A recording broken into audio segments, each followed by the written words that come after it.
오늘은 계시록 19장 어린 양의 혼인잔치입니다. 1절에 보면은 하늘의 허다한 큰 무리가 하나님을 찬송합니다. 할렐루야, 구원과 영광과 능력이 우리 하나님께 있도다. 왜 이렇게 찬송하는가? 2절에 보면 그의 심판은 참되고 의로운지라. 음행으로 땅을 더럽게 한 큰 음녀를 심판하사 자기 종들의 피를 그 음녀의 손에 갚으셨도다. 찬송의 이유는 음녀를 심판했기 때문입니다. 자, 음녀란 무엇인가? 어제 18장의 주제입니다만은 물론 그 당시는 로마라는 나라입니다. 이 로마라고 하는 나라는 짐승, 핍박하는 나라였기도 합니다만은 많은 타락의 문화가 창궐한 지극히 음란한 그런 나라였습니다. 그래서 식민지에서 약탈한 많은 부요를 가지고 그들은 먹고 마시고 이 성적으로 타락한 그런 향락을 누리는 그런 나라였습니다. 그래서 이 부패 타락한 문화, 핍박 못지않게 신앙의 적은 바로 타락한 문화입니다. 지금 우리가 사는 이 시대에 오히려 문제는 그런 가혹한 짐승의 핍박 같은 그런 핍박의 문제가 아니고 이런 신앙의 유혹, 타락 문화, 음녀가 더 문제가 되는 겁니다. 17장 2절에도 보면 땅의 임금들도 그로 더불어 음행하였다. 땅에 거하는 자들도 그 음행의 포도주에 취하였다. 이렇게 말합니다. 이 음녀의 무기는 이 포도주입니다. 즐거움이죠. 쾌락. 근데 18장 3절에 보면 음행의 진노의 포도주로 인하여 만국이 무너졌다. 포도주가 진노의 포도주로 바뀝니다. 세상의 그런 쾌락, 온갖 오락, 이 모든 것은 진노의 포도주로 바뀌게 되는 겁니다.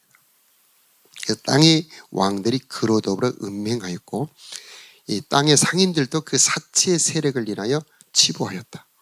그런 즐거움의 문화를 통해서 많은 장사하는 사람들이 이익을 얻었다. 그런 말입니다. 그래서 먹음직도 하고 보암직도 하고 탐스럽기도 한 것들, 각종 사치스럽고 재미있고 그 즐거운 세상의 문화. 자, 이런 것들이 왜 문제가 됩니까? 나와 결혼하지 않는 여자가 뭐 다른 남자랑 만나든지 무엇을 하든지 별 상관이 없죠. 그러나 나랑 약혼한 여자가 다른 남자랑 이렇게 시간을 보내고 즐겁게 지낸다. 이것은 용납할 수가 없죠. 우리들이 누굽니까? 우리들은 그리스도 예수의 약혼한 정혼한 신부들이라는 겁니다. 하나님의 거룩한 나라의 상속자들이죠. 그래서 이 세상의 죄의 쾌락, 모든 세상의 즐거움이 문제가 되는 겁니다. 야고보서 4장 4절에 보면 세상과 벗된 것이 하나님의 원수가 되는 것이다. 그것이 바로 간음이다. 이렇게 말씀합니다. 그런즉 누구든지 세상과 벗이 되고자 하는 자는 스스로 하나님과 원수가 되게 하는 것이다. 그리고 우리를 향한 하나님의 뜻은 무엇입니까? 바로 순결입니다. 하나님만 온전히 사랑하는, 하나님만 사랑하는 사랑. 하나님이 이걸 원하고 있는 것입니다. 우리는 그리스도 예수의 순결한 사랑을 받은 거룩한 언약의 신부들입니다. 그래서 우리 곁에, 우리 안에 두신 성령이 시기하기까지 하나님이 너희를 사모한다 하는 말씀이 헛된 줄로 생각하느냐? 야고보서 4장 말씀입니다. 하나님을 가까이 하라. 하나님도 너희를 가까이 하시리라. 이것은 주님과 거룩한 사귐을 말합니다. 주님과 거룩한 신령한 교제를 말하는 겁니다. 바로 그것이 우리 주님께서 우리들에게 원하시는 요구인 것입니다. 하나님과 세상을 동시에 사랑할 수 없는 겁니다. 한 사람이 두 주인을 섬기지 못하는 것이죠. 하나님을 사랑하노라 하면서 세상도 사랑할 수가 없는 겁니다. 그래서 음녀에게 죽은 자들이 허다하다. 잠언 7장에 보면은 이런 얘기가 쭉 나오는데 음녀가 소년을 유혹합니다. 사람을 유혹하는데 우리 남편은 집을 떠나 먼 길을 갔는데 한 보름이나 있으면 돌아올 거야. 오라 우리가 아침까지 흡족하게 즐기며 서로 희락하자. 그리고 고운 말로 유혹합니다. 호리는 말로 꿰물어 젊은이가 그를 따라갔는데 소가 도살장으로 가는 것 같다. 미련한 자가 벌 받으려고 쇠사슬로 매이러 가는 것과 같다. 반드시 화살이 그 간을 뚫게 되리라. 참 무서운 말씀이죠. 새가 그물로 들어가는 것과 같다. 그 생명을 잃어버릴 줄을 알지 못한다. 아들들아 내 말을 듣고 내 입의 말을 주의해라. 내 마음이 음녀의 길로 치우치지 말며 그 길에 미혹되지 말지어다. 굉장히 간절하게 미혹되지 말라고 하나님이 외치십니다. 대저 그에게 많은 사람이 상하여 엎드러졌나니 그에게 죽은 자가 허다하니라. 수많은 사람들이 이 음녀에게 죽임을 당했다는 겁니다. 그래서 이 음녀를 심판하는데 이 하나님의 종, 자기 종들의 피를 갚으셨다는 겁니다. 그래서 핍박에 넘어지는 사람도 상당히 했지만 오히려 이 세상 유혹에 넘어져 죽은 자들이 많았다는 얘기죠. 오늘날 이곳에 사는 우리 성도들의 이야기가 아니겠습니까? 이 많은 사람들이 왜 신앙을 버립니까? 예수를 버립니까? 핍박을 받아서 어려워서 버린 사람도 물론 있습니다만은 세상이 좋아서 세상의 즐거움을 포기하지 못해서 쾌락을 누리고 싶어서 하나님을 따르는 사람이 더 많은 거죠.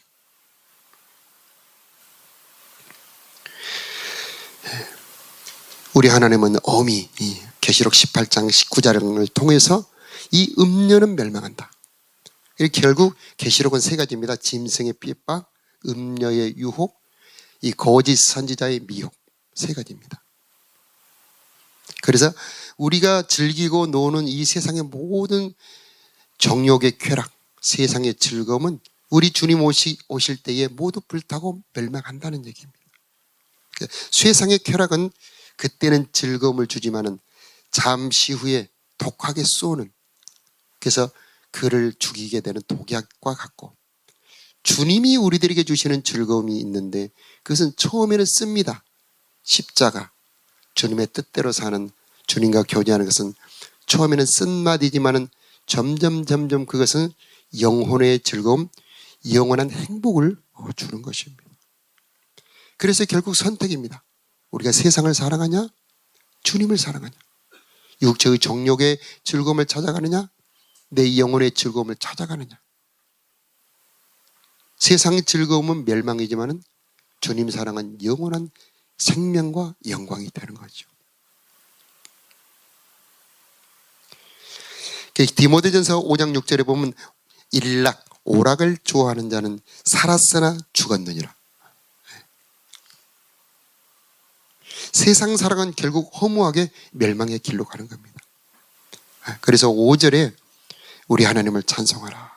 큰 자나 작은 자나 하나님을 찬송하라. 그래서 6절에 우리 하나님 곧 전능하시니가 통치하시도다. 그러면서 이제 7장에 어린 양의 혼인 기약이 나옵니다. 누가 어린 양의 혼인잔치에 참여할 수 있느냐? 음녀의 유혹을 이긴 자가 어린 양의 혼인잔치에 참석할 수 있는 겁니다.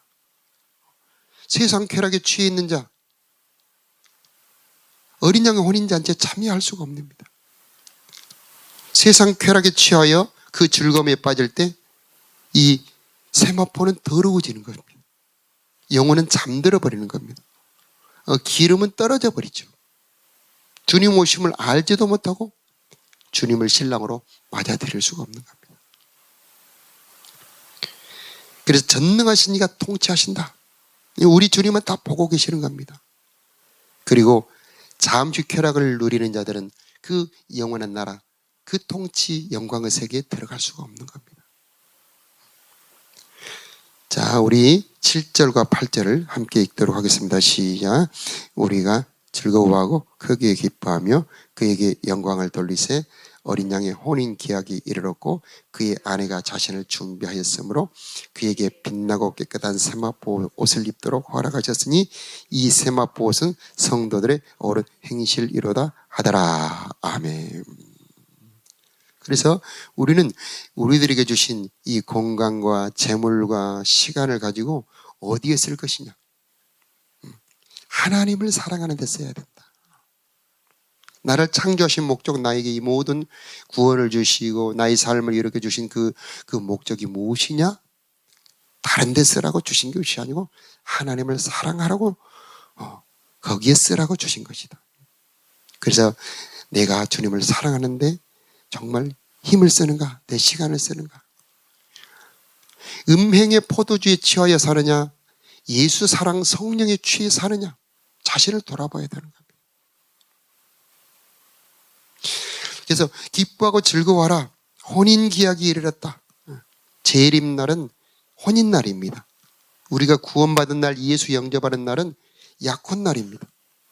이 약혼에서 결혼까지가 우리들의 신앙생활입니다. 그 기간을 우리는 순결하게 정결하게 아름답게 우리를 단장하는 데 사용을 해야 되는 겁니다. 그래서 8절에 참 중요한 말씀이죠. 빛나고 깨끗한 세마포를 입도록 허락하셨다. 허락이라는 단어가 너무 중요하죠. 그건 내 힘으로 되는 것이 아니라는 겁니다. 이 빛나고 깨끗한 세마포는 바로 해석을 해놨죠. 성도들의 옳은 행실이로다. 행실은 내가 하는 거죠. 그러나 그것을 하도록 허락하신 분이 하나님입니다. 그럼 어떻게 허락하시느냐? 에스겔 36장 말씀입니다. 내 영을 너희에게 주어 너희에게 굳은 마음을 제거하고 부드러운 마음을 줄 것이고 내 신 성령이죠. 내 신을 너희에게 주어 너희로 내 율례 내 규례를 행하게 하리니 너희가 내 명령을 행하게 될 것이다. 성령을 주시면 우리가 빛나고 깨끗한 세마포 옳은 행실을 할 수 있게 되는 겁니다.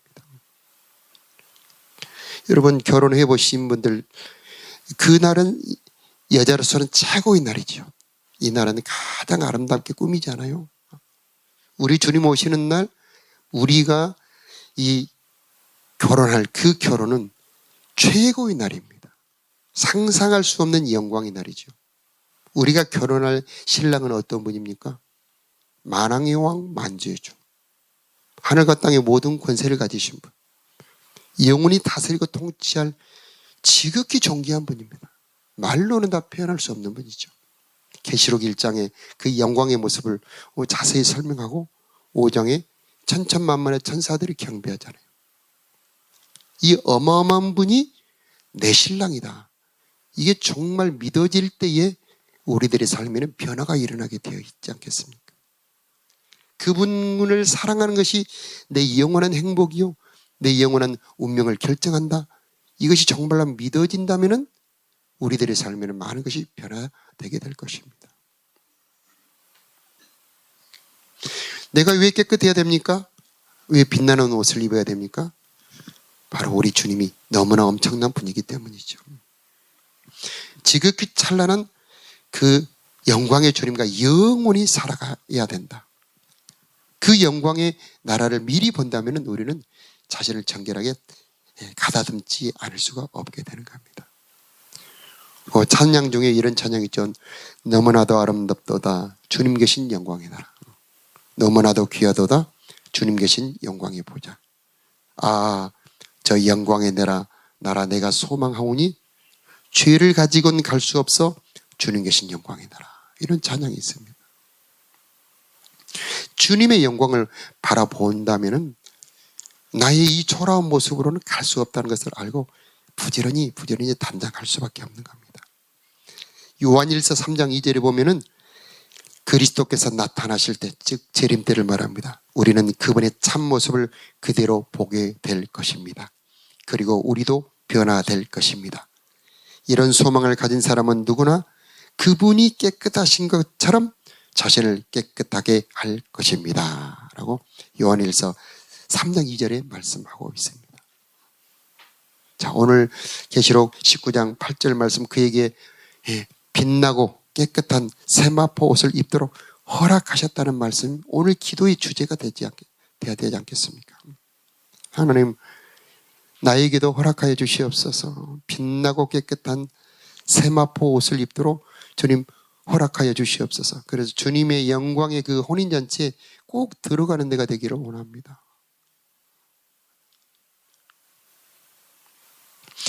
옳은 행실은 내 힘으로 되는 것이 절대 아닙니다. 우리 인간은 원래는 육체의 정욕의 노예로, 죄의 종으로 살아가게 되어 있었습니다. 그런데 우리 예수님께서 우리를 구원하셨습니다. 그런데 전에 지은 죄만 용서하는 그 구원, 거기에 머무르지 않고 우리를 이 죄의 종에서 해방하셨는데, 바로 생명의 성령으로 죄와 사망에서 우리를 해방한 겁니다. 죄를 따라 정욕을 지을 수밖에 없는 우리에서 우리를 해방하셔서 하나님의 뜻을 따를 수 있는 사람으로 우리를 구원하셨다는 말씀입니다. 그래서 구원의 은혜가 얼마나 풍성한지 안다면은 우리는 어떻게 사람이 돼서 그렇게 하나님의 뜻대로 다 살 수 있답니까? 그렇게 절망 낙담하지 않게 되는 겁니다. 하나님의 전능하심, 하나님의 능력, 하나님의 성령이 나를 덮으시고 그분의 신이 내 속에 임한다면 우리도 하나님의 은혜로, 하나님의 능력으로 빛나고 깨끗한 세마포, 즉 성도의 옳은 행실을 할 수 있다는 얘기죠. 할 수 없는 게 아니고 할 수 있다는 거죠. 그래서 마태복음 22장에 보면은 예복에 관한 얘기가 나오는데, 임금이 혼인잔치에 초청을 하죠. 물론 거기는 손님들입니다. 손님들을 보러 갔는데 손님들 쭉 보다가 어떤 사람이 예복을 입지 않고 오니, 이 친구 어찌하여 예복을 입지 않고 여기 들어왔느냐 하면서 이 사람을 바깥으로 내어 쫓으라고 합니다. 그러면서 하시는 말씀, 청함을 받은 자는 많되 택함을 입은 자는 적으니라, 그런 말씀하십니다. 굉장히 중요한 말씀이죠. 그래서 우리는 거룩한 잔치에 초대를 받았다면 그때부터 예복을 준비를 해야 되는 겁니다. 또 우리는 미련한 5처녀와 지혜로운 5처녀 이야기를 들었죠. 신랑을 기다리는 10 신부들이, 지혜로운 처녀는 이 등잔과 함께 기름을 함께 준비합니다. 그 미련한 처녀는 등잔은 있지만 기름을 미리 준비하지 못합니다. 신랑이로다 맞으러 나오라니 다 등불을 켜고 가는데 기름이 없는 처녀들은 등불이 꺼져가죠. 굉장히 중요한 말씀. 우리가 빛을 발하는 것, 우리가 하나님의 뜻대로 순종하며 하나님의 영광을 드러내는 것은 절대 내 힘으로 될 수 없다는 얘기죠. 오직 성령의 능력, 성령의 감동, 하나님의 도움이고 하나님의 능력이 내 안에서 빛을 발하고 빛나고 깨끗한 세마포, 옳은 행실을 할 수 있게 만들어준다는 얘기죠. 그래서 그게 지혜입니다. 능력은 나에게 없지만은 그 능력의 근원 되신 보배로운 분이 내 안에 계십니다. 그분이 나로 하여금 하나님의 뜻대로 살 수 있도록 만들어주십니다. 그게 바로 지혜입니다. 그래서 미리 준비하죠. 그런데 기름을 사러 가는 동안에 그 순간에 신랑이 온다는 얘기죠. 왜 그럴까요? 신랑은 일부러 그런 겁니다. 지혜로운 처녀와 함께 살고 싶은 거죠. 능력은 나에게 없습니다. 그러나 그 능력을 주시는 분은 바로 하나님이십니다. 그래서 이 새벽기도 오신 분들이 지혜로운 분이고 기도하는 사람들이 지혜로운 분들입니다. 왜 그럴까요? 그 능력의 근원, 모든 권능의 근원, 그분을 미리 내 안에 함께 모셔서 그분의 힘을 받기 때문이죠. 자, 예수님은 어떤 분? 촛대 사이를 왕래하시는 분이죠. 신부를 보살피고 단장하는 분이십니다. 나의 연약함을 알고, 나의 부족함을 알고 나를 불렀어요. 그래서 나를 단장하시는 분입니다. 아담의 갈비를 빼어서 아름다운, 아담이 감탄할 만한 신부를 만드신 분입니다. 나도 연약합니다. 초라합니다. 이 갈비뼈처럼 보잘것 없습니다. 그런데 나를 창조할 수 있는 능력이 하나님, 새롭게 나를 빚을 수 있는 하나님이십니다. 그래서 기도의 주제죠. 하나님, 나는 참 미련합니다. 또 나는 못됐습니다. 나는 여러 가지 능력도 없습니다. 그러나 하나님의 은혜를 의지하고 구하오니 나를 새롭게 창조하여 주시옵소서. 그게 바로 우리 기도 주제가 되어야 되는 겁니다. 내가 주님의 신부가 될 만하도록 아름답게 나를 새롭게 하여 주시옵소서. 내 사모하는 마음도 부어주시고 선한 마음도 부어주시고 하나님을 사랑하는 마음을 부어주시어서 주님을 사랑하도록 도와주시옵소서. 그렇게 우리는 기도해야 될 것입니다. 자, 아름답게 하고 깨끗하게 하는 것은 어린 양의 보혈과 그분의 말씀, 이 두 가지가 꼭 필요합니다. 그 어린 양의 보혈로 그 옷을 빨고 또 한 가지는 중요한 거죠. 하나님의 말씀으로 우리를 깨끗하게 한다는 겁니다. 그래서 내가 너희에게 일러준 말로 너희가 깨끗하여졌으니 내 안에 거하라. 이렇게 요한복음 15장에 말씀합니다. 자, 남편이 아내를 사랑하는 것처럼 예수님은 우리를 너무나 사랑하고 계신다는 것을 알아야 됩니다. 이게 바로 우리들의 힘이에요. 하나님이 나를 얼마나 사랑하신지, 얼마나 나를 사모하는지.